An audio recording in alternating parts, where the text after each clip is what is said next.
type to anybody. Everybody's here today, so nobody's coming from distance. I pledge allegiance to the flag of the United States of America and to the republic for which it stands, one nation, under God, indivisible, with liberty and justice for all.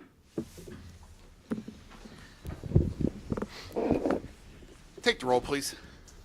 Alderman Bassador. Here. Thompson. Here. Patak. Here. Reynolds. Here. Lavery. Present. Jepson. Present. Herndon. Here. Crane. Here. Gentlemen, before we go into comments, can we make a motion? You guys are good with it to move our old business as far as discussion, potential action regarding addressing issues after public comment? So moved. I'll second that. Motion from Alderman Reynolds, from Alderman Tack, to go out of order and move the old business discussion, potential action. Thank you. To after public comment. Take the roll, please. Both portions of the old business or just that one? Just the one. Yes. Okay. Alderman Bassador. Aye. Thompson. Patak. Reynolds. Aye. Lavery. Aye. Jepson. Aye. Herndon. Aye. Crane. Aye. I'd like to start first on public comment. Just remind everybody, everybody has 5 minutes to please go ahead and speak whatever thoughts or suggestions, questions you might have. Again, we're going to use that to be your time. And if you have any questions or anything after that, we'd like to maybe follow up with us either after the meeting or through email, voicemail, whatever would work. So again, let you know that. Please come to the front, give your name. And again, just so we have that for the record, and also folks we've known here for a while. I'm going to start off public comment tonight. I'd like Brent, obviously, public comments tonight just for new business. It could be anything that's on this agenda, right? In fact, that's the only time we're going to really talk about anything on the agenda. So I would like to make sure everybody knows that anything on the agenda is the time to talk about this now in open session, okay? So I'd like, one big topic we'll be talking about is, and we just talked about moving forward, is the softball issue that was brought up. The men's softball, women's softball, balls being hit into the league field. And I'd like, if I could, have Brent read off a couple correspondence that was given to, one was given to both the LaSalle softball girls league and the boys little league, and then to the council as well. And I'm just going to recap that history after Brent talks. Do the correspondence from the.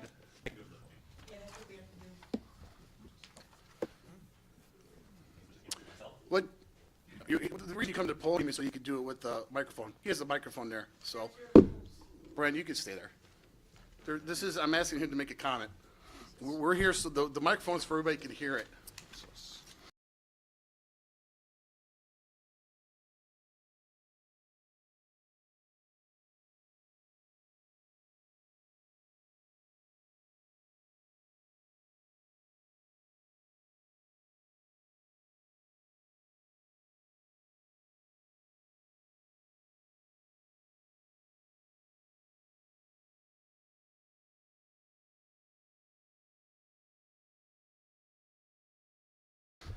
Okay, the first text is from Linda Kasich.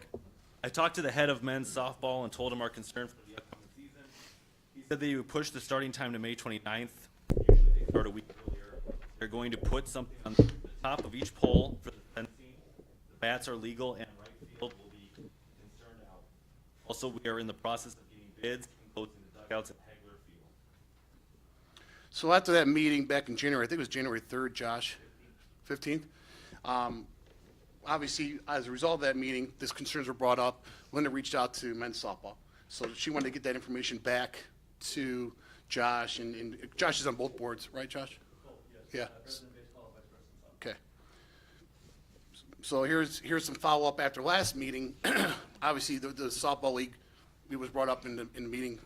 They want more further response on it. If you would read that, please. From Clay Caputo, softball league president. I'm just going to get the highlights here. You all have the full. From what we have been told, the complaint is that our league hits home runs into the Little League field, and there is worry about injury to the child. We absolutely agree with this concern. We have looked back and can only remember 2 times last year when a home run was hit in 4 games. The first instance was in our first week, and the protective net was not up, which would have stopped that ball from entering their field. In a league of roughly 150 men, we only have 4 or 5 players that can hit the ball over that net and into the Little League diamond. We have already drawn up new rules for this year stating that if a player hits a home run into the Little League diamond while a game is going on, it is an automatic out, and that player forfeits the remaining at-bats, the duration of league play that Our league pays the city for use of the field, hosts tournaments or proceeds back to the city. Almost half our league is made up of LaSalle citizens who pay taxes to the city, does on top of multiple LaSalle businesses that sponsor the teams and league as well as play. We're happy to work with the Little League if we get schedules their games, work to put teams with big hitters at game times that don't interfere with Little League play. It says here that Chick Scherzer may also be with us. He's here. Thanks. He's here to listen to complaints and arguments, try and put rules and policies in place. So, I just wanted to give a little recap. So that's kind of where we're at, and I know it was put back on the agenda today to have further discussion on it, and I think that's we're all here for in good faith. I guess I just want to ask if any of the owners are comfortable doing it. Did anybody reach out to men's softball? No, I didn't even know who to talk to. Okay. I have been all up. I mean, Well, let me finish this. Okay. So again, obviously they're brought into the loop a little bit and trying to figure out what's going on here. I think one of my question is, Alderman Bassler, if somebody comes to you with a stop sign or a speed limit sign, what's the process? well, we put it on the agenda for streets and that. And then what else happens? We have a meeting, we vote. We also inform the residents, right? So I'm just a little disappointed that I don't think anybody from this group reached out to the men's softball league. Your Honor, just to point out, they also didn't reach out to me. My number's on the internet. I would have been glad to talk to anybody from softball league at any time. I'm just saying right now, we put that out usually to all the residents to live by that request for speed limit or stop signs or no parking signs, just so everybody's aware of it, right? And I think that's our part as alderman, as mayor, as the city staff to make sure we're being transparent as possible. One reason why we do our video now, live streaming, is it was the right thing to do. And I'll be the first one to admit, I wasn't in favor of it, but I'm very happy we're doing it. It's the right thing to do. We learn and we move, right? So again, there's a lot that goes into this when we do these things. So I don't know what more we can do, but I know that softball has been here as long as I've been here, and I had a relative in Randolph, and they showed a picture from 1960s. They were playing there. Both groups play there. The park isn't just for 12-year-olds. Now you're going to see a video. We were all got copied on it. And I don't know if anybody looked at that video. The first date is September 28th. It's a Thursday night. I reached out to Ken Lenski, and he called me, and I said, Ken, what days did they play fall ball last year? I said, Jeff, they played fall ball on Fridays and Sundays. Okay, because if you look at the video, assuming everybody did, the first home run shows you can see the lights are on at the Little League. So I thought, is there a game there? Well, there wasn't a game there, but I do know that some coaches have the opportunity to turn the lights on maybe at practice or even practice one-on-one with the kids. And that could have been what's going on that day. There was no set game that day. I checked with Ken. Excuse me, ma'am. So- So, Jeff, I'd like to address a concern here. well, I'm not done yet. Well, I'd like to address this before you are done. No, my final thought is, please don't interrupt me. My final thought is, I think, I'm going to give you one warning, next time you're going to be gone. Your second warning, then the second will be third. You know the rules. So my thought is, we obviously heard a lot of, so far, compromise on behalf of the softball league. And I still think there's an underlying thing that people aren't going to be happy until this league is not allowed to play here. So I know now that I think when I played, there were 6 teams in each division, and you need to play every night, Monday, Tuesday, Wednesday, Thursday, Friday. What do you remember those days? How many teams do we have now, Josh? In the Little League? Just like the people that played at Edinburgh. You have 5 or 7 plus people. Okay. T-ball is on Saturdays unless it's a situation where they do one night, I think, usually for the adults, make it when it's, so that those that work. Thought process is, and I know last year, because I checked with Linda, her team does the yards driving for the fields. They play 10 games at volunteer. Now, both fields are the same dimensions for the most part, but volunteer needs some work. It does need some work. There's no doubt about it. But I haven't heard any kind of compromise. Our job is to try to come up with a solution for everybody. And I would like to see, if we have 7 teams, is there a night, the men's softball only plays on Wednesdays and Thursdays. They're not going to start till almost, do you know the last game of your season, Josh? Okay, so it'll be a couple weeks overlap.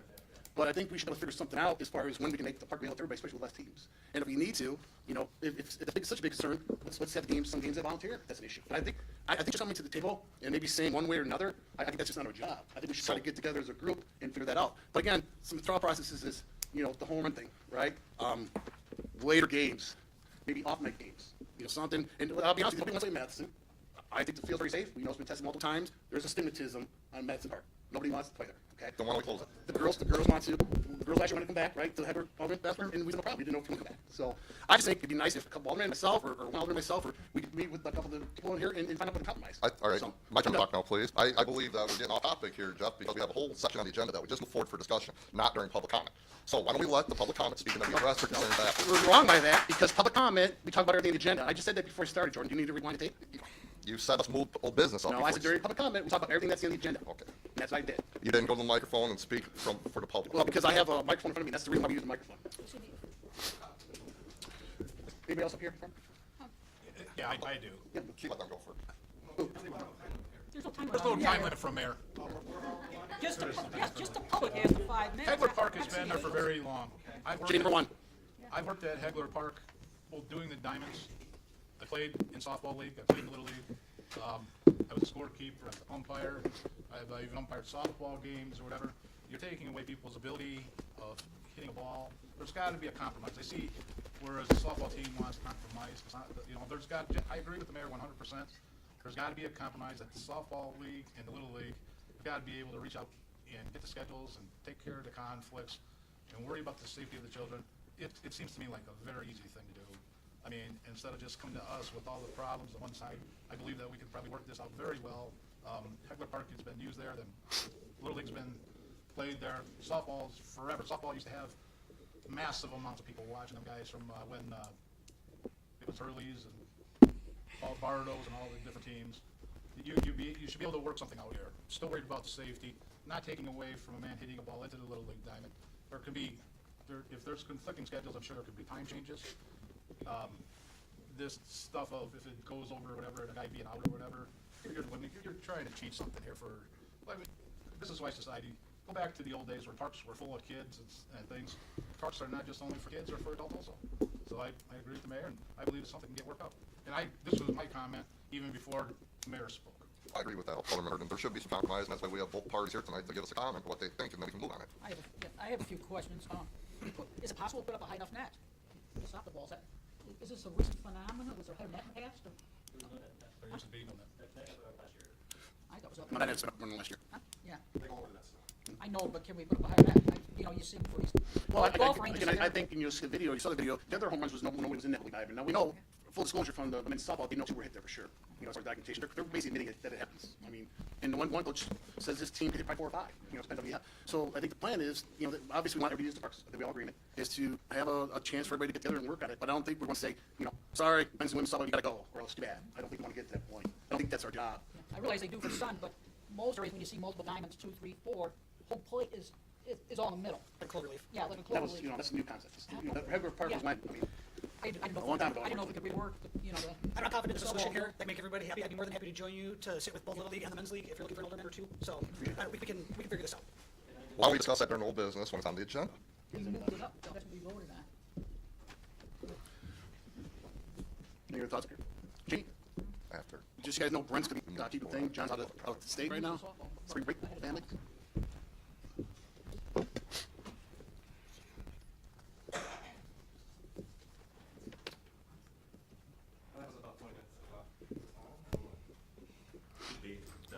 No. Switch on there maybe? On top. On time. I gotta reset my time here.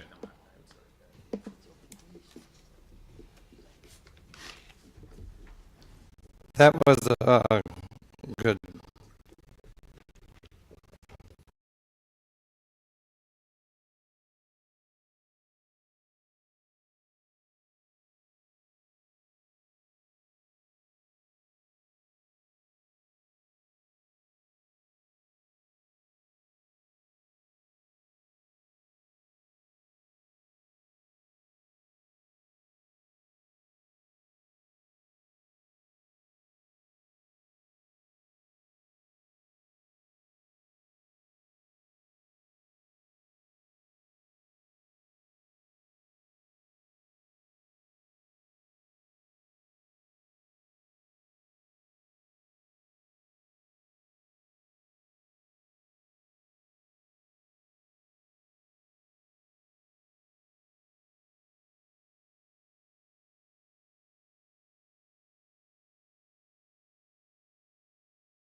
precious 20 minutes of my time wasted on a simple fix.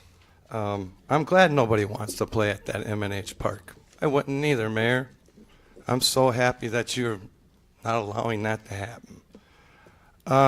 You talk about transparency, boy. This is the most transparent I treated like a mayor. Now let's talk about our water that you guys want to lie to the people about. You were so transparent last week too, weren't you? Or the last meeting, when the guy was up here talking about how your water records are now online and you can go look at them. Well, guess when they came online? After your non-compliance violation you got here that says that your water quality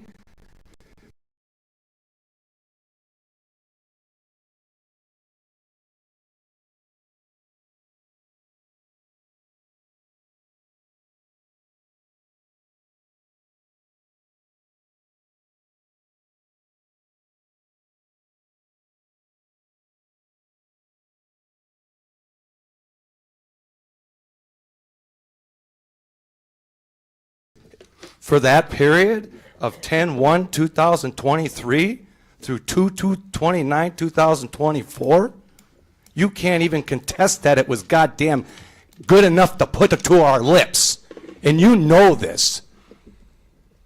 You got people in the high rise, the people that need our assistance when there's an issue.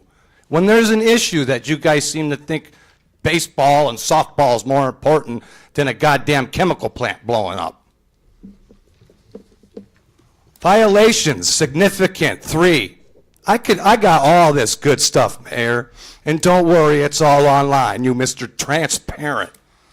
You made a few comments at your little family feud thing, and I'd like to let everybody know what you learned from the Karis chemical fire. You said transparency with the corporation and your constituents. Who are your constituents you're talking about? Because there's no transparency with Karis Corporation or any constituent in this damn building or in this town. We get your head down, bow low, and you got nothing to say. But speak out of turn and you got a big goddamn mouth, don't you? Maytag building. I'm speaking, whoever's on over here. Maytag building. You're going to give Karis Chemical, you guys are all going to give Karis Chemical their $3 million, ain't you? Because that man back there says he's been in the building for the last few months, but when Eric Diaz was here and he asked, that man had nothing to say. Now all of a sudden the apartments are getting built. Well, I've been driving by. There ain't a whole lot going on in that building. And you're going to tell me they're going to leave that bottom unfinished when it says in your stinking contract here, your rules that you made up, a kitchen, a place of business, you're going to allow this to happen. $3 million, people, $3 million of TIF money. Let me come in and do this. Let me buy a building for $1, and you hand me $3 million. I'm telling you what, they get that $3 million, there will be an FBI fucking investigation quicker than shit on this. And I can guarantee you that. Because this is shady. You guys with Karis, it's all shady. Y'all know what's going on with the water. Y'all sat up here and pretend. Well, number 4, what's going on with it? Huh? Bacteria in our water. You're telling us to put it to our lips. You guys have all known this, why we put millions in a park. Am I missing something? Priorities. Now you're going to pretend like you're fucking doing something? I'm sorry, but You have 1 minute left. you're failing. You are failing. And you continue to fail with your lies and your bullshit. What else did you bring up? Oh, let me see, since I got a minute left. Oh, that you learned, the most important thing you learned was that you could send a county-wide call-out from the Karis chemical fire. That's what you learned. That's what you said at your Family Feud show. That joke you put on. That's what you said you learned. That's all you learned from this fire? That's all anybody's learned in this room from this fire. Because you know what? I don't feel safe at all. I don't feel safe with that company. I don't feel safe with the lies you're telling. Bow your head some more, sir. I can't wait till you're sitting out of office. Anybody else like to speak tonight? Anybody else like to speak tonight? Public comment?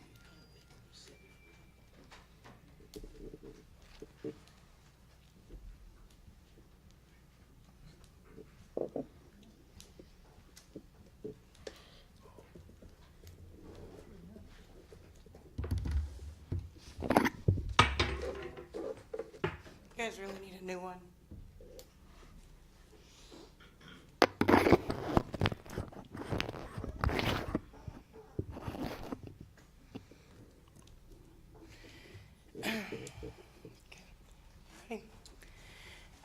You'll have to bear with, is this working? It is, yeah. Okay, redo. You'll have to bear with me as I'm currently regaining my voice. Hello, I must refuse to identify, and you may notice I am not live streaming tonight. Last meeting, someone in this room decided to not only insult me, he belittled my work. I shut off my live stream and asked Officer Austin Bray if he learned the 5 elements of the First Amendment yet. Bray looked straight ahead, claiming he knew them, also stating I'm looking for attention. I had been kind to Bray and was surprised by this. I let him know how hard it is for me to get up here. Bray again told me that I just wanted attention. This not only upset me, it kind of hurt my feelings. Typical of a crybaby woman. Officer Bray is a newbie here. He has a lot to learn, and I'm sure he has plenty to offer. I place blame for this behavior on the leadership in this room. His chief and mayor were both feet away when this happened. It's not often that an officer acts sideways towards citizens with his bosses nearby, unless they know they won't be held accountable. Enough about me. Let's talk about that bored housewife that just can't seem to sit down and shut up, Dawn Hicks. It'd be nice if she would just stop coming here, right, Mayor? How dare that bored housewife turn off her soap opera and come bother us men? I located another whiner who must need her tampons. I'll actually quote what she said in about the LaSalle's nasty water in the local Buy Nothing group. Just wondering if anyone has any bottled water they can spare. LaSalle tap water makes me sick, and I can't buy any until Monday. Located in LaSalle High Rise and do not drive due to low vision. These needy broads just never stop, do they, Mayor Grove? I saw the way you ignored that lady teacher who spoke up here. It was cute watching you forget the cameras are rolling as you snapped at Alderman Jepson, and by cute, I mean concerning. God forbid anyone gives a damn about the kids. Mayor Grove, you hate me so much for what? For seeing what you've done to Jamie and investigating? Because in our meeting with your entourage, you thought you were so smooth you'd fool me? Not today, buddy. You act like I get up here and talk about who's poking who or the shady backdoor pension deals. You have hit an all-new low as of Thursday, Mayor Grove. I texted you a long message detailing safety issues at Rotary Park. I sent photos and videos as well. There was no response.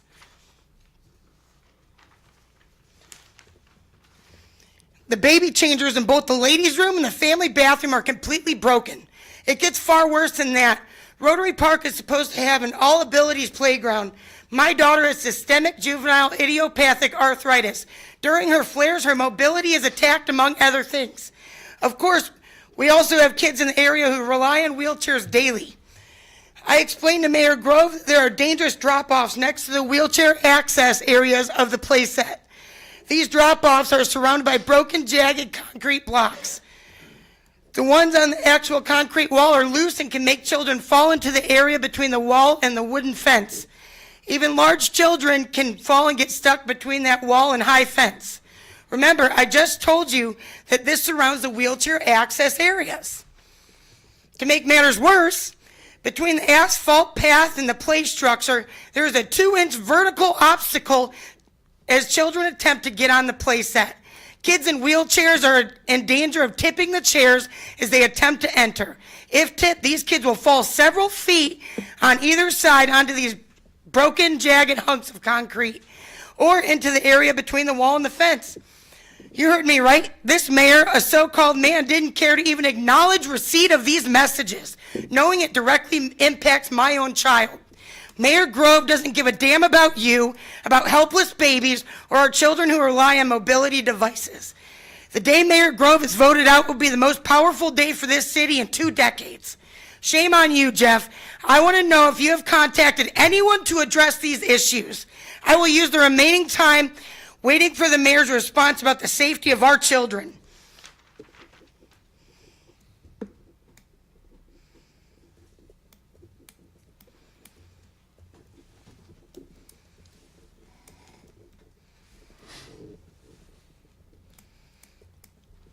It's pretty fucked up, Jeff.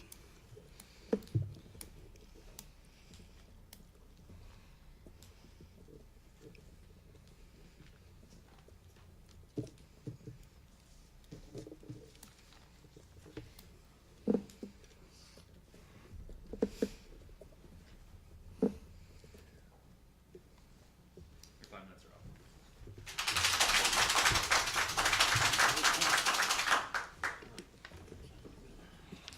Anybody else like to speak tonight?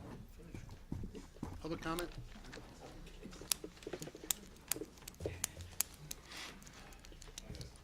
How you doing? My name is Andrew Rodriguez. I'm a coach for LaSalle Little League. Can we get that video played, please? Well, first of all, I'd like to say I enjoy men's softball. They bring some good energy, music. It's fun when they're there. However, we were playing that night, by the way, the first of the video. It was a makeup game that we had. Ken must not have known that it was rescheduled for that night, but we were there. I didn't see the scoreboard on, so I'm sorry it didn't show like the scoreboard. No, was on. yeah, scoreboard doesn't work half the time when we're there, but And just so yeah. you know, we don't do videos, but when we go to the actual line item, we get played during that if one of the aldermen make that often. Sure. All right. Well, that that's fair?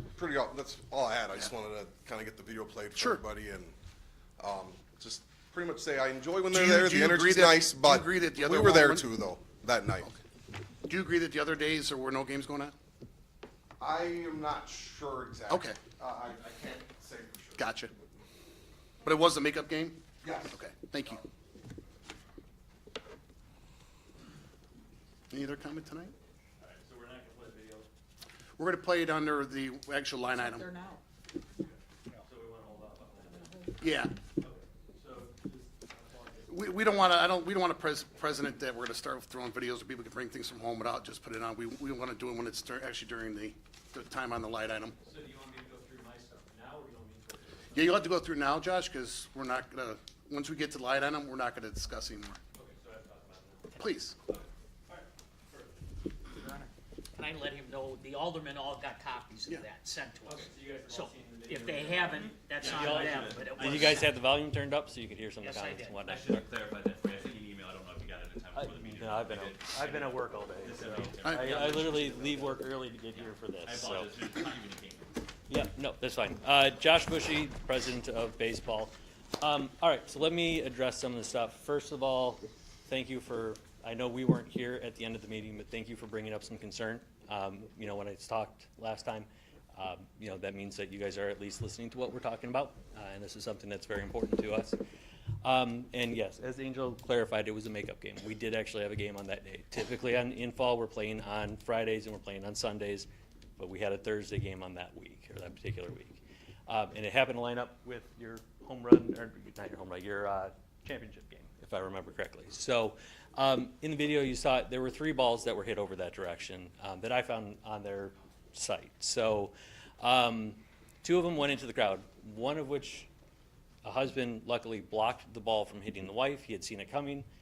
I could not get them to come here for other reasons.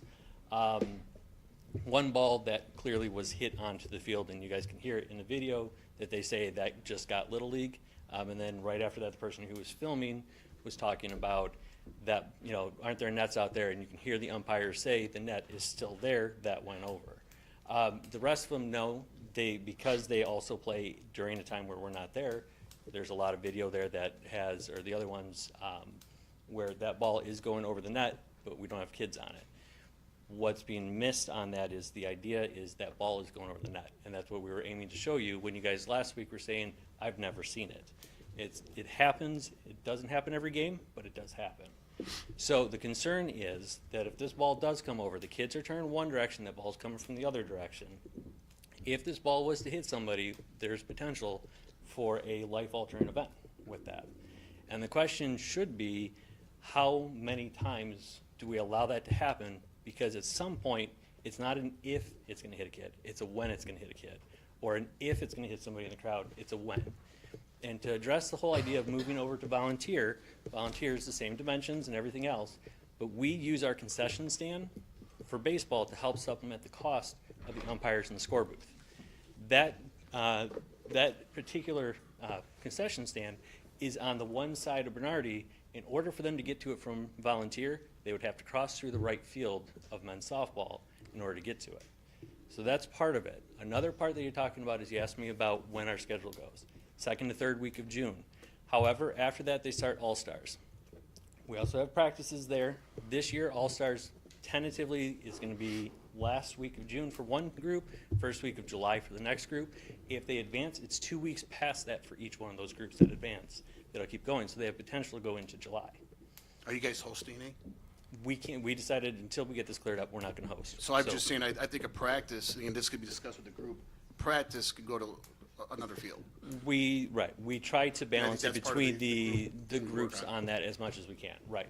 The other thing is, there's a fall season for baseball. That starts practices usually the first to second week of August. So with the men's league last year, they went into the beginning of August, and they had a second season that started August and September. So our games start in September, go through October. So there is a fair amount of overlap there. So yes, a lot of those videos you do not see any kids out there, either because there weren't any practices or games going on that night. It may have been for the thing. Those videos were all taken from their Facebook page. So, you know, I don't have recordings of everything that goes on. Those were just pretty easy to find. To give an example, again, these balls are getting on the field. And how many does it take? Because at some point, somebody will get hit. And when that happens, nobody here can say nobody told them. You guys are all aware of it. Can I respond real quick? Sure. So how many balls did you see get hit in your career there? In my career, like when As coaching, as coaching, or even playing everything together? well, when I played several pickup games for the men, and I want to be clear, I don't want the men to leave. I don't want the women to leave either. I just want them to be moved to a location that's safer for everybody involved. M&H, and if you guys want the paperwork for the soil tests, I have that for you tonight. It has been cleared. I actually requested it twice, so it's been cleared. And we've had teams on it since the incident. As far as the whole idea of all this, if we move them to a safer location, we don't have to worry about it. But when I played pickup games for them, I actually played on M&H for pickup softball. And that was years ago. They were gone for several years. They went to Ottawa, they went to Oglesby, they're back in LaSalle. So this last year is when I believe they came back to LaSalle. You have 30 seconds left, but I also, I Yeah. paused when the mayor was talking, so Yeah. if you want to give. And me I just some time, wanted, we can so how many times have you seen the ball line in Little League? Several. Okay, Several. so we've been put on notice now. I guess my question is, I found out in January about it officially from you guys. Correct. And now you're saying, so the other ones didn't matter as much? And that's what, I think, I mean, it's great that's brought to their attention, but it sounds like it probably should have been brought to So- their attention a long time ago if there's really a safety I issue. don't have any text messages on the response, but it had been brought up before then by myself and actually by Tricia. I would who's love not to see here. those, because I will say So that I don't have any text messages the on it. It was rotary, brought the up in rotary, the conversation. rotary thing that was brought to me was hit to me immediately, and those can then be, hopefully be addressed right away. So rotary as soon as, thing. the thing that was brought up earlier about the issues with the playground, but if we don't know about them officially, there's an issue, we didn't make sure we know But about when them. we had a meeting now in we're January, gonna which was deal with it. January 15th, we had a meeting and they were brought up at that point to address Correct, it and you saw the for moving responses. forward. So we're looking to try to Okay. improve the whole We all agree situation. that the balls can be hitting there. Right. I mean, the league is Right, it and themselves. for your information also, M&H, that right field, we're talking about the short porch, that's 230, we measured it this week, actually had Ken Lenski, who's the one that measured it, it's 230. For the men's softball, on Hegler, it's 240 all the way around, so we're only talking 10 feet. We're at 5 minutes. I paused and talked. Yeah, and I just want to, one thing too, I think people like the park because it's centralized. There's a concession stand there, which can hopefully maybe benefit you guys too. But again, again, people don't feel comfortable playing. They don't feel comfortable playing. But M&H, they have all of that opportunity, so they would gain fencing all the way around. They gain a deeper left and center field. They would gain a. And I could say the same that you gain if you just played your game as a volunteer, but it sounds like maybe the concession stand is more We don't important gain than that though. It's safety. the same as Bernardi, but then we don't have the concession stands that support. But I the think work. that's what a committee working together could come up with some solutions. We all agree there's an Right, issue. but I'm offering a solution. We should have a motion for. I make the motion, we continue discussion during public comment. Second. So what we're saying is, or what I'm offering here is M&H, which this year, We need a roll call vote. okay, sorry. Motion from Alderman Crane, second by Alderman Thompson. Okay, Alderman Thompson. Aye. Patak. Aye. Reynolds. Aye. LaVerry. Aye. Jepson. Aye. Herndon. Aye. Crane. Aye. Bassador. Okay, so I'm good to keep going? All right, so if they were to move to M&H, again, I have the soil samples if that's the concern.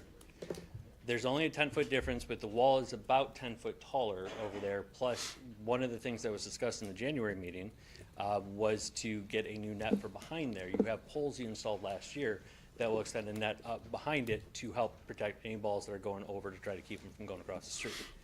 So if you took that net and if you extended those poles a little higher and you took the net that they already have or that they put in this past year over at Bernardi to protect the balls in right field from going on to Bernardi, you could put those two up. You'd have about a 50-foot tall wall, 40-foot, somewhere in there. I don't know the exact measurements of the nets, but you would have an opportunity to stop that type of stuff. Going to M&H, they get dugouts. They get a scoreboard that's working. They get a score booth where they could store stuff. They have a batting cage behind it, which we're putting a net up sometime soon for that. And then again, as far as the total right field, it's a 10-foot difference, but they got a taller wall. So and they, on top of all that, they also get, if they want a concession stand, there's a concession stand there, but there's also private parking there where they don't have to share with tennis, and they don't have to share with the volleyball, and they don't have to share with the Little League. So they would have their own parking that's dedicated to just that area. So there's a whole bunch of advantages to moving them out there. And I don't want them to leave, and I want that to be clear. We're not asking for them to leave town. We're just asking them to be moved to a location where kids aren't potentially on the receiving end of what these balls are doing. Because again, it only takes one to alter somebody's life, and if that happens, nobody can say they didn't know about it, because it's been brought to the attention of everybody.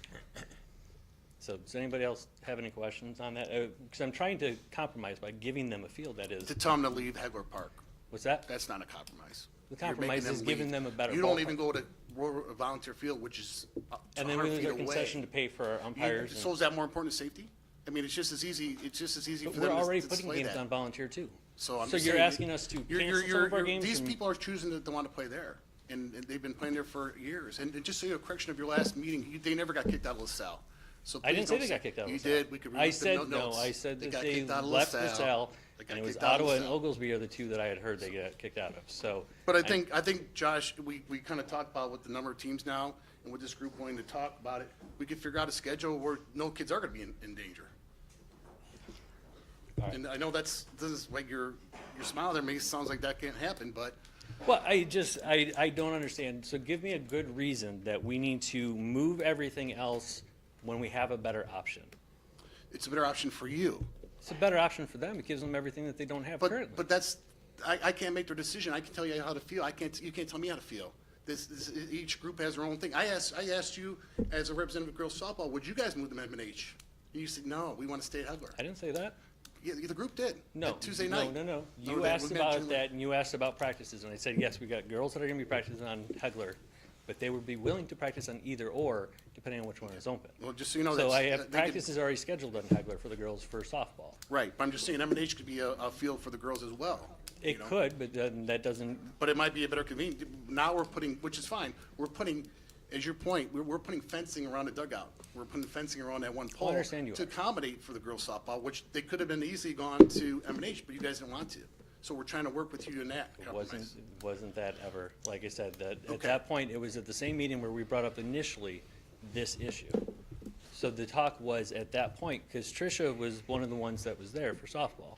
She was one of the people that said, why not move the men over and the girls can go to Hegler Park? Because you said, well, we don't want the park sitting empty. So she said, well, it wouldn't be sitting empty. The girls work at St. Mary's. When St. Mary's is going, they've got games 5 days a week because everybody for softball plays in that field. So there's nowhere for them to practice. So the idea was the girls' practice was going to be put at whichever field was open. But when we said the men moving over to M&H and the women's league moving over to M&H would allow for the girls to take Hegler, but they could take either or. That's not the concern. So, again, I'm trying to offer, I don't want them to leave. I'm just trying to offer another option here. It's a park that currently sits empty. So, all right.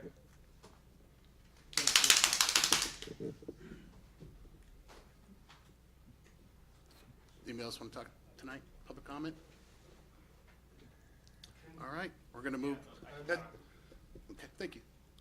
Jamie, that's number 2. What?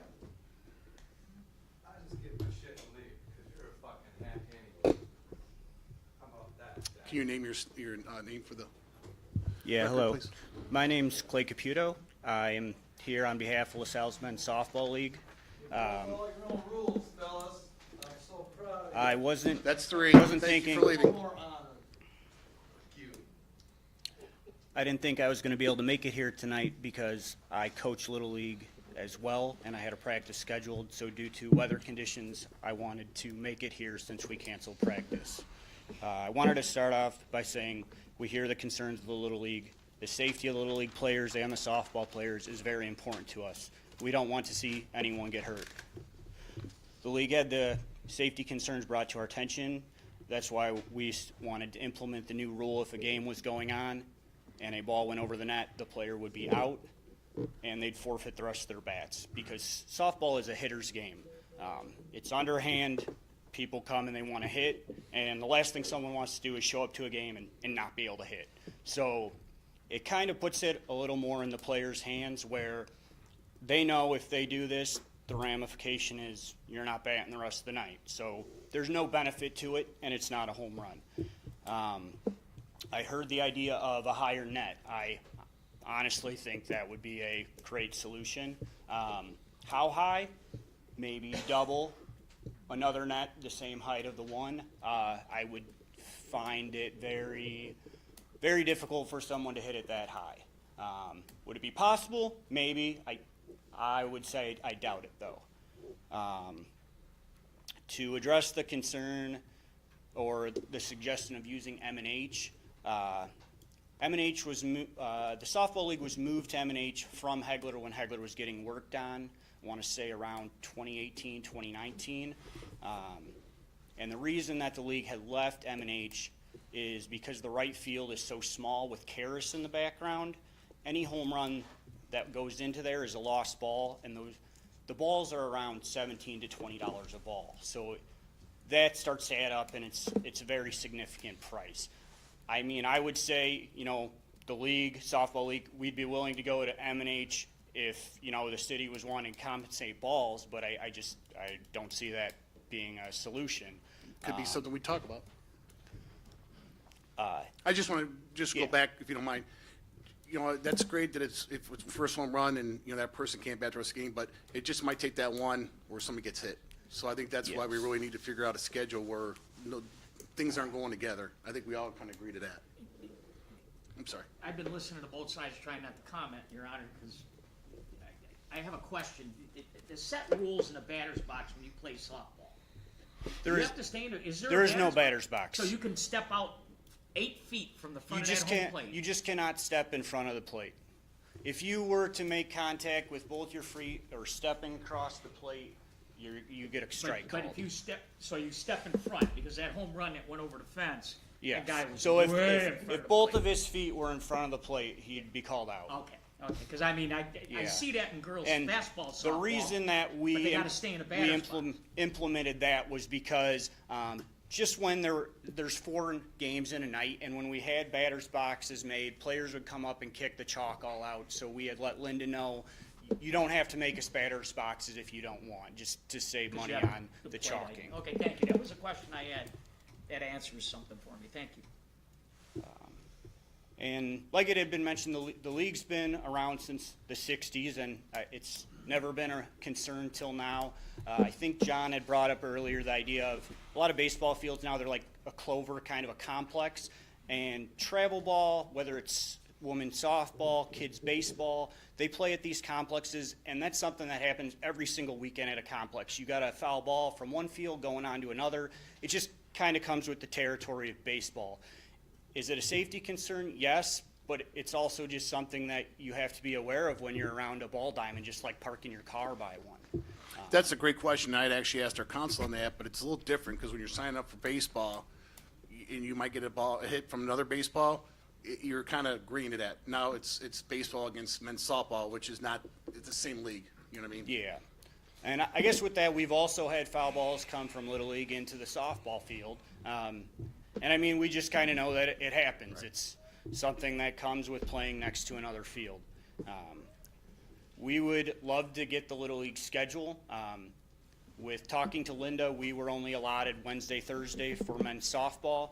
We try to make the competitive teams have the later games, so that way the hitters that can hit the ball hard are not playing when Little League is going on, because Little League is usually done by 8:30, I would say. So they have later games where it's not a hazard for them. If we had Little League schedule, we could try to fine-tune that a little better. It was mentioned there's only 6 Little League teams.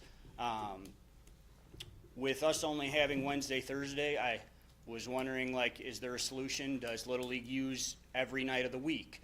Is there an option to not use Thursday, the field, as we could put all competitive teams on the field on Thursday?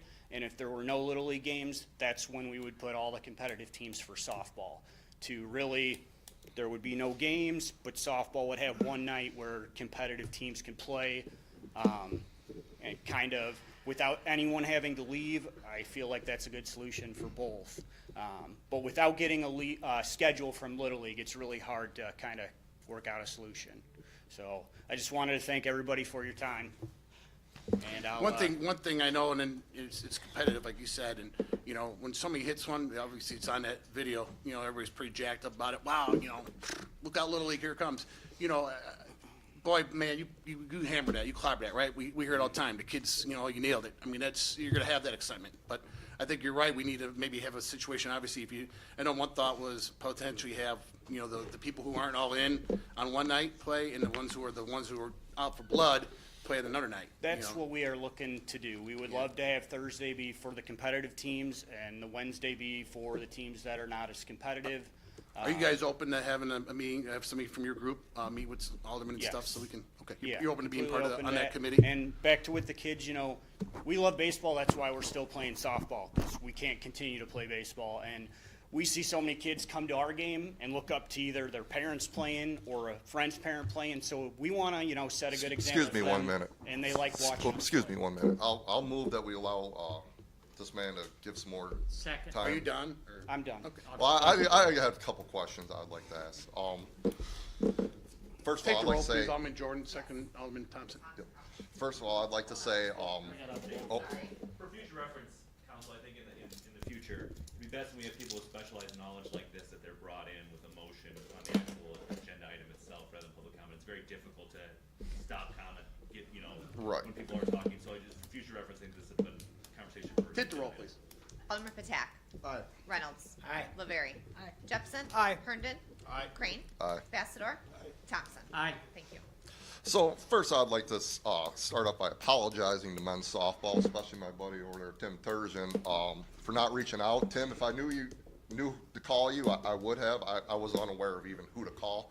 I had spoke with Little League. I asked them who to call, and they couldn't give me somebody either. So that's my fault there. I do agree with the mayor on that we should have followed up on that. Second, I'd like to apologize for us prematurely discussing this before we heard your comments and concerns. I know I voted. I thought the vote was for move to after public comment. I'm sorry, I misunderstood that. That's on me. Now, I heard, I think both of you, Josh, and you would like to find some compromise, and I think we can all help you with that. Couple of your points that you had brought up was make the net higher. That's a great point. And then you had also mentioned that you would not mind going to M&H if we would give you $17 for any ball hit over. Prior to this meeting, have you voice your concerns to Linda or the park board or anything about going to M&H? Or have you said you do not want to go to M&H? Yes, we've said we don't want to because anytime in the past, it's always been the softball league's responsibility to pay for the balls. And being around $17 a ball, it equates roughly under $1,000 a season for balls. So, I understand that completely. Yes. I understand that. When we're not losing them. Yeah, And I that's understand why that we completely. like I think that's a legit thing, and my concern here, I don't have there is no price on safety. I swear by that. So, $17 a ball, or what I would estimate is $3,000 to $5,000 to put up a new net. You know, there's kind of a big gap there. Look at the future, though, of leagues. If the net was done, it'd be permanent compared To the paying lifespan that of the ball net. fee of the, Right. Every season, repetitive. Can I interrupt there real quick? Hold on. So what, if you want maybe the net put back up at M&H, you think that would help? No, the net, we had stopped by when the net was initially put up at M&H. Being the fence is only 220 right there in the corner, we were having the balls go without the net when the league was prior there. They'd be going over the road, over the Cares fence, and So hitting the tree. between the fence and Karis's property, what's that, another 40 feet? Probably, if you were to GPS the So- fence, it'd be about 250, 260. So 250, and it's 240 to the fence at Adam Bernardi from the plate, right? Yeah, and then it juts out a little deeper. When the dugout ends on the third baseline, it gets about 250, 260, and just keeps So it's extending about the same distance. And on you're- the corner. So you're hitting them over the right field fence, and you're hitting them at M&H, and then you're hitting them into Adam Bernardi. It's about the same distance, correct? The corner at Hegler, the distance starts to exceed quicker than at M&H. Okay. So that 220 is roughly only maybe 10 feet, and then it really backs up to 250. M&H is more gradual, where that 220 is like almost the whole 100-foot section. Do you feel it'd be beneficial for you to be at M&H though? I mean, I do guess you have the whole park to yourself, concession stand? I guess the main concern when the league was also there prior was being that the fence was significantly shorter there. If you were someone playing left field, you had to take in the difference of left field from Hegler to M&H. Left field in M&H is around 310 feet. At Hegler, with the fence, it's around 280, 285. So when we played there last, you'd be a left fielder and you maybe wouldn't even get a ball a whole game because everybody's just trying to hit a ball over the right field road. So it almost ruined the game in a way. All right, so I have just one more question for you. Again, I wish I could have reached out to you guys beforehand to ask this, but how many teams do you have? We currently are estimating 11 teams right now with the possibility of 12. We capped the league at 12 due to only being able to have 2 nights. If we were allotted more nights, I could see the league possibly growing back to what it was, where around 2018, there was probably 20 teams. How many are sponsored by LaSalle businesses? I want to say more than half. More than half? You know how many players are actually out of LaSalle? At least half. At About least half. Half, so 70, 75 guys? Yes. All right. How? I don't know, it's pretty simple for me, $17 ball over a $3,000 or $5,000 net. If we raise the fence at, Where I wanted to interrupt on that, Linda was buying the new net from behind M&H already, so I believe the city purchased one, is that correct? Did the city purchase that net from behind M&H? I think, Back in January, we thought we were. right, well, that was also for, not just for softball, but it was for rookie league. Junior league was playing there. Now this year, I know you're not playing any games there. We're not playing any, but I'm Right, saying but it would, what's that I net? don't know if it was already purchased or not. I know she had planned on it. Okay, she had planned on it, and so if you took that net along with one that's already at Bernardi, put both of those back, you would have a Yes. 40-foot wall there. And to correct the measurements, it is about 300, 310, and it does come straight down on M&H there. It comes to 230. We measured that this week. Well, I just pulled GPS up on my phone, Right, so yeah, it says we 220. measured it with the Little League official ruler and all that stuff this week. So 2:30, and it's 2:40 at, you know, at Heckler now. So you're talking 10 foot within the 15 foot. I thought we were gonna do this. Yeah, only for like a 10-foot section. All right, guys. But it goes. Again, if that's something we want to do at the committee meeting, that's great. Any other public thank you, sir. Any other public comment tonight? All right. Let's go to our main agenda item that we moved up, then old business. Discussion potential action regarding addressing issues raised regarding men's and women's softball league at Hagler Park and related matters.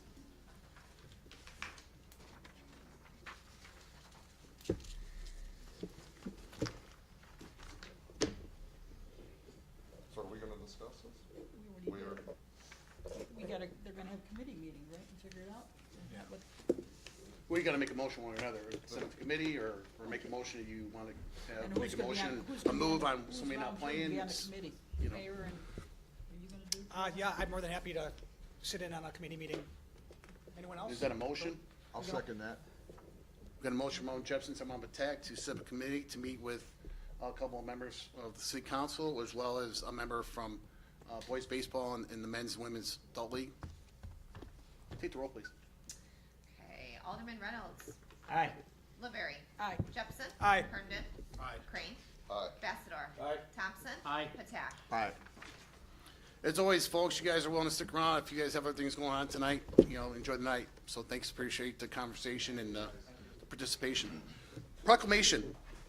Proclaiming Thursday, April 4th, 2024 as Junior Achievement Day in the city of LaSalle. Your Honor, I move we proclaim Thursday, April 4th, 2024 as Junior Achievement Day in the city of LaSalle. Second. Motion from Alderman Jefferson, second from Alderman LaVerry. All in favor? Aye. Against? Motion carried. Approval of minutes. Your Honor, I make a motion that we approve the minutes of the regular city council meeting held March 18th, 2024, placed on file. Each alderman is a copy. Second. Motion from Reynolds, second from Thompson. All in favor? Aye. Against? Motion carried. Discussion potential action on the following petitions. Request for 2024 raffle license from Lighted Way and related matters. Your Honor, I move that we grant the request for the Lighted Way for the 2024 raffle license and related matters. Second. Motion from Alderman Hernan, second from Alderman Reynolds. All in favor? Aye. Against? Motion carried. Request for 2024 raffle license from Stage 212 and related matters. Your Honor, I move we grant the request for a 2024 raffle license for Stage 212. Second. Motion from Alderman Jefferson, second from Alderman Crane. All in favor? Aye. Against? Motion carried. Request for LaSalle Softball League to hold tag day Officer collection. Brecky, shut that door, please. To hold a tag day collection on Friday, April 19th to Saturday, April 20th at the intersection of 11th and Buckland Streets and 24th and Charter Streets and related matters. Your Honor, request we approve that request from LaSalle Softball League for their tag day collection for Friday, April 19th and Saturday, April 20th. Second. Motion by Thompson, second by Alderman Reynolds to approve the tag request, obviously to follow the guidelines set at 11th and Buckland. All in favor? Aye. Against? Motion carried. Request from Thomas Aguilera on behalf of Rodeo Tacos Inc. for a mobile food vendor permit and related matters. Mr. Aguilar has filed and is aware of what we're asking. I think I have the proper paperwork. He has a property work, and he is going into the event that was previously approved by the council at the, Tuesday. This is for the Friday night music. Mention specifically at the Page Street location. He previously got this license last year. Good. Same cost. Your Honor, I'll move that we grant the request from Thomas Aguilera on behalf of Rodeo Tacos for a mobile food vendor permit and related matters. Second. Motion by Alderman Herndon, second by Thompson. Take the roll, please. Yes. Alderman LaVerry. Aye. Jefferson. Aye. Herndon. Aye. Crane. Aye. Bassador. Thompson. Aye. Patak. Reynolds. Aye. Reports of city officers. Communications. Bids. No appointments or resignations tonight. Standing committees. Discussion potential action regarding the recommendations of Economic Development Committee and the Finance Committee regarding hiring Global Site Location Industries, GSLI, for economic development consulting services and related matters. Your Honor, it was a recommendation of the Economic Development Committee and also the Finance Committee to go ahead and accept the bid from Global Site Location Industries for the amount of $26,500 for a one-year contract. Subject to entering into a contract, subject to, Now, complete clause. Thank you. provision include, contract to include, but not be limited to a covenant not compete. Acceptable, would have to be acceptable, he and council. Thank you. Also, are they gonna give us like a report every month of what they're doing, or every 3 months or something, so we know, you know, they're just taking our cash and running? I'm finding a call every month. Every month, and they'll tell us what they got for us. And you can contact them at any time. In the past, remember we did retail strategies? That's part of that, yeah. That's for a larger amount. I think, gentlemen, we all understand that, we heard it from people that a lot of times there's a certain amount of demographics they're looking for. They want to be by other retail locations and restaurants, but whatever the council is on, I'm supporting. I second Tom Tex. Motion by Alderman, Finance Director, Chairman, Tom Tax, second by Alderman Thompson. Take the roll, please. Alderman Jefferson. Aye. Herndon. Aye. Crane. Aye. Bassador. Also, now we got shut it in the past, Nate. Thompson? Aye. Attack? Aye. Reynolds? Aye. Woodbury? Aye. Discussion of potential action regarding the recommendations of Economic Development Committee and the Finance Committee regarding selection of fiber service provider and related matters. Your Honor, it was tabled at the committee meeting. We feel there's a lot more information out there. We'd like to get more weeks, or so give an opportunity for Surf and Tennesseans to come back with a better plan for us. So my motion is to table this. Second. Alderman, do you guys have specific questions for that group? Okay. Good deal. Motion Bauman, attack, second Bauman. Thompson to table this. Take the roll, please. Yes. Alderman Herndon. Aye. Green. Aye. Bachelor. Aye. Thompson. Aye. Attack. Aye. Reynolds. Aye. Woodbury. Aye. Jefferson. Aye.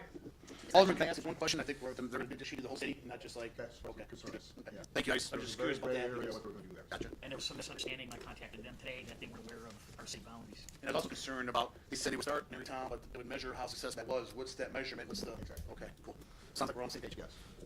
Sorry. No, it's okay. Discussion of potential action regarding the recommendation of the Finance Committee regarding potential donation to LaSalle boys baseball and related matters. Your Honor, the committee voted to donate $250 to LaSalle Boys Baseball and related matters.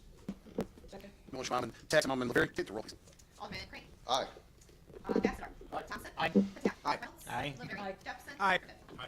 Discussion potential action regarding the recommendation of the Streets, Alleys, and Traffic Committee regarding adding a slow children playing sign or removable speed bump on 7th Street between Peru and Charter Streets and related matters. Your Honor, the recommendation, Street Alley Traffic Committee, to install a slow children playing sign on 7th Street, with one sign going on the northwest corner of Charters at 7th, and on the southeast corner of 7th and Peru.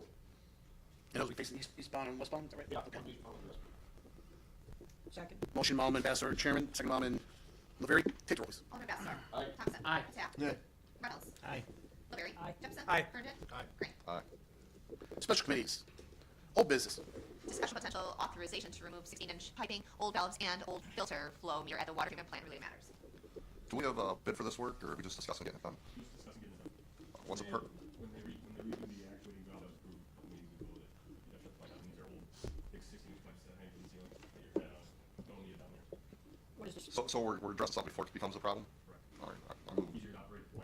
Safety issue as well. Thank you. I move that we go ahead to potential authorization, bid pending. Second. Motion Bauman, Crane, second Bauman, Herndon. To go give authorization. Take the roll, please. Alderman Thompson. Aye. Attack. Aye. Reynolds. Aye. Woodbury. Aye. Jefferson. Aye. Herndon. Aye. Crane. Aye. Bachelor. Aye. Alderman, any other old business? I got a couple things here. I don't have a date, but I know, it was sometime last year I brought up, or it might even been the year before, signage at Rotary for the, species of fish and the daily limits and all that good stuff. Walking at McFedrin Park in Osby, they have one posted. Walking at Baker's Lake, they have one posted as well. I just feel we need that, for awareness to keep, residents from, going over the daily limit and destroying our ecosystem in our lake. I spoke with Brian a little bit about this, and he said it is in the works. It was brought up to, another alderman's attention here that people are just going out there and taking advantage of us and, destroying the lake. Yeah, pulling out 30, 40 Is that fish. something that IDNR will do? Since we- Yeah, as part of the fish management program, what they do is they'll go in, they've already shocked 2 of our lakes, and they'll, or the big lake and one of our ponds, they'll shock the other ones, determine what needs to happen to sustain fish, and put a creel limit on that, how big they need to be.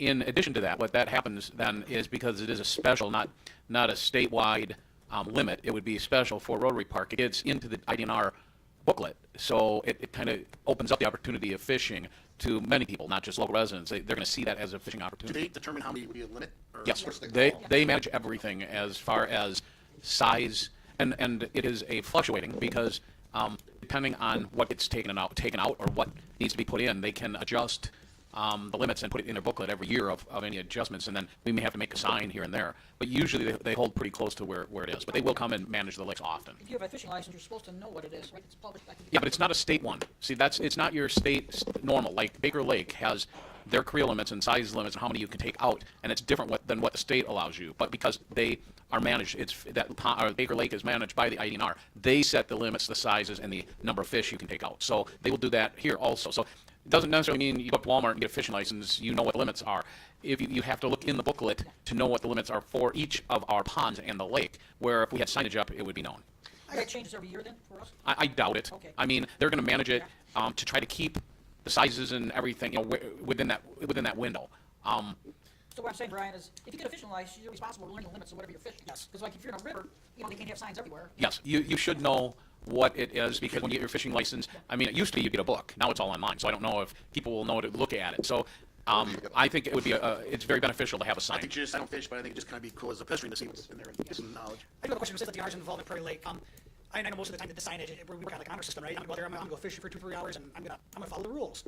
Would DNR potentially police Prairie Lake? If they felt I so think inclined? that would, I mean, conservation police can go out there at Yeah. any time. They can go anywhere at Yeah, any okay. time. That's what I'm asking. It's like, if they were so inclined, they were like, hey, we heard some stuff about Prairie Lake, and people are going to take advantage of the situation. Maybe they decided to go down there Tuesday. But right now, they would be working on the state limits, not Okay. on our own specific. So, yes, they could go down there. We do have local conservation police that can go down there and, Okay. and check on it. I walk it about every day, and I've seen, guys go down there. I haven't seen a lot taken out of that big lake. Most of the big fish are down deep and not along the shores, but it is spawning time, so we need to manage that lake. And I think proper management, along with proper management, means you want fish to be harvested. They have to come out of the lake as part of, you have to take them out to grow the other fish. So it has to be done properly, and that's what the size limits and the creel limits will give us. Perfect. Great. This is huge for me, to be honest with you. The biggest part of Prairie Lake and Rotary Park for me is the conservation program that we're trying to do here. I'm a huge outdoorsman, and I love to see, young kids in the community utilize what we have out there for that. So anything we can help with the DNR and get going, I'm all for support. And with that, it would be nice to get other groups involved too, Audubon or anything you can think of to help out there. All right. I just have one more topic on the new business, if you all don't mind. April 18th, 2023. I do have the date on this one. I had reached out to Brian Brown and I believe the mayor and asked about some tree planting and some braid work with some dirt spread and some grass seed spread to kind of dress up the trail around Prairie Lake a little bit. I think I had made a motion maybe at the meeting prior to that. I can't think back and I did not check the minutes yet, but maybe do like 36th Street or something. Anyway, we're going on a year yet and I've heard nothing about that. And Is there grant opportunities for stuff like this? We could look into a grant for trees. Taking action on it? we never took action on it. No, we just talked about it. and It was in the budget for this year. Yeah. And it just got away from me. We have, actually Todd Volker, who's a tree guy, we're with them next April 10th. So they're out going to some trees for this group, so maybe somebody look at, again, it depends on how mature you want, because obviously the more mature ones cost more. But I mean, if we have already doesn't money, maybe we could just use part of that grant they're offering. Do we have a good way to water them when they're young? Well, I could pull back, I believe. I still have the wording. Brian could put that in the bid that contractor has responsibility water for the first 30 days or for 60 days, whatever. We could even put that with the flower waters. Yeah, or that, exactly. So if it's more guaranteed if we have them, maybe, I don't know, if you have the contractor do it, then it's their help if it dies. Right. So what I'm getting at is, this was a year ago I kind of brought this up, and with it being spring now, April 1st, I would like to see something moving by May 1st so they can mature in springtime and over summer, get to a good maturity before winter time. So this, it's not something I want to do in November, so I kind of want to. Well, I did look into it right after you had brought it up, and I talked to Wilson and maybe Rosblock, and the timing wasn't right for whatever tree species or something out there. And I was supposed to follow up with him in like August, September, and it got away from me. So I can do a follow-up and find out. Start doing some labor, and have the agenda next meeting to. I just say Brian can put together a project, maybe get it out to bid, and then we just group bid. I'm just saying, again, to make your timeline. Yeah. We have trees, right? Yeah, just sooner about it, really not time. We can nominate trees out that road that's along where the third mole is along. Can you do that, Brian? What's that? Do you follow up on that? Reach out to Yeah, Wilson? I'll do what I can to try to put something together. I did reach out a couple times last year after Jordan had brought it up. No. It was timing of the species to be planted. The native species was more of a fall planting, and I completely forgot about it. Any old business, Joe? Didn't have it on my to-do list. Your Honor, I just have one thing. Can you get this, whoever's responsible for this, we just taking care of this responsible? This is definitely not good. So I don't know who left it like that, the contractor, it's our responsibility to clean it up, but it needs to be done immediately. Absolutely. Number two. Well, I know there's been, I spoke about it at the economic development, audio reporting. Acting finally got it fixed last week. We'll have them back in here, assess whatever we can find. We'll have Amy reporting. It's hardware related, I can't guarantee we finish that next week, but we're working on it. So definitely our e-waste drop-off is on Saturday, from 8 to noon. You can register at salrecycling.as.me or call 815-630-408. If you have over now, sign up for it. Maybe can't even out being close. Thank you. Thanks for organizing that. Any other business? Discussion of action on the following additional ordinance and resolution. Ordinance authorizing the Medical Business Association associate agreement between the City of LaSalle, Illinois, and Stark County Human Services Matters. Your Honor, Alderman Thompson and I said in this meeting a week ago Monday, so first of all, the name Stark County is very misleading. It's a private enterprise. It's not a government agency, so the Animal Services is private. It's not a third owner. I think they've been in business since the late 60s, 67, if I recall. Also, this is strictly transfers only. It has nothing to do with a 911 emergency service. And Chief Janik, if I say anything that's not correct, please jump in. So that's something that's very important is transfers. Also, then, this company, Stark County, has a contract with OSF. So that's why they have the transfers with Peru, with the hospital, not with OSF. So they have, Stark County is out west of us. They have Kiwani, Princeton, Mendota, and Ottawa, and Peru coming up. So their Stark County OSF is estimating around 1,500 calls, transfers per year, and Stark County felt that they could not handle that. They looked at it, they felt that they also could not maybe get more staff, buy more equipment, so they went out to local ambulance services. Obviously, Peru was first in line. They reached out to some other folks, and I have to commend our mayor for his timing and a phone call to these people to where our timing was perfect. We got in, and we are, if we sign this contract, if we agree, we would be number 3. The other thing that's very interesting or very good about this is politics are out of it. When OSF has a transfer, they call Stark County, and Stark County has their own call center.